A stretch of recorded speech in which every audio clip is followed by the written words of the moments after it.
With this year's Midseason update now out and people finally getting to play around with all the changes, it seems like the community reaction is pretty positive, with most players enjoying the bit of freshness it breathes into the game, taking the update in stride, and having fun trying out new builds and strategies.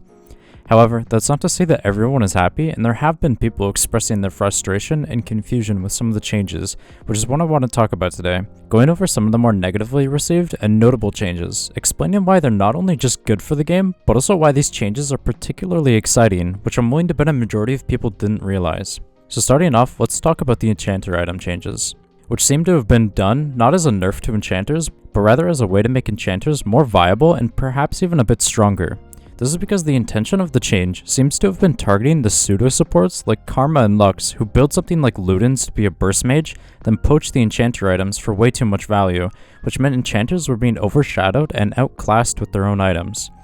The way the update did this was by taking some of the AP away and moving it into the passives, which for enchanters who almost always have very low AP ratios, it doesn't really do anything to them, but for the previously mentioned pseudo-supports who need the AP for both their damage and supportive effects, it hurts a lot more. Essentially, this now means that those pseudo-supports who want to build Ardent or Staff for the very strong effects then need to make the conscious decision of subbing out that AP, meaning they can't be burst mages and supports at the same time. And I believe this is the same with the ability haste removal, where the pseudo-supports need to make that same choice of damage or utility, which is done through boots and the quintessence choice, again making them weigh their options by having both pros and cons.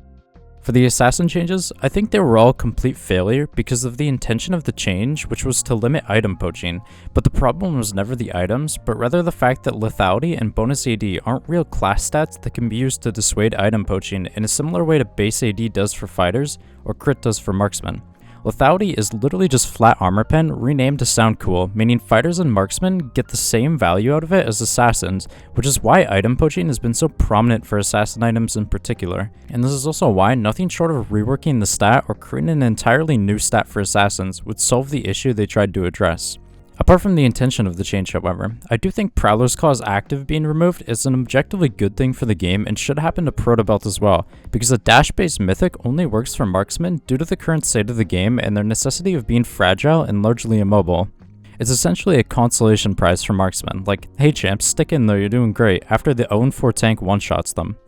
Assassins are already a super strong class and arguably an even better class design based on the current state of the game, so them having an extra dash is just way too much. For the marksman changes, the new IE and Navori being mythic seem to go against what I've previously said, being that crit's biggest dissuasion factor is its high investment, and since the 60 to 40% change, that factor was loosened quite a bit, and now it seems like they've just scrapped it altogether. But what this change actually does is far better than having a restriction at all, because one of the mythic system's entire purposes was to add a bit of dissuasion to the items through a limit of 1, which means a fighter thinking about picking up something like a Gale Force needs to understand that they're trading that for one of their own items, which is typically far better suited for them because it was designed with them in mind.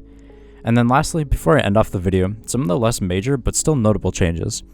Force of Nature having its damage reduction changed to flat MR now means it's affected by Magic Pen, which makes the item a lot less oppressive and adds a bit more counterplay. Stormrazor's Slow now being a movement speed steroid and Kraken's True Damage being changed to physical are both very nice because both were aspects of the items that made them unfun to play against, which is a very nice thing to see Riot address. And Rageblade's double hit passive causes way too many issues because it applies to abilities and other items, meaning any champion with a 3-hit passive or on hit is instantly just broken and super hard to balance. Making the item only apply the double hit for Rageblade's own on hit would be a much better change for the game, or even something like making on hit its own type of stat like crit that Bork and Wit's End add to, and then doubling that. Also, Rageblade being reverted back to what it was is nice, but now means there's 2 items with the same passive because Phantom Dancer adopted its old passive when Rageblade was changed.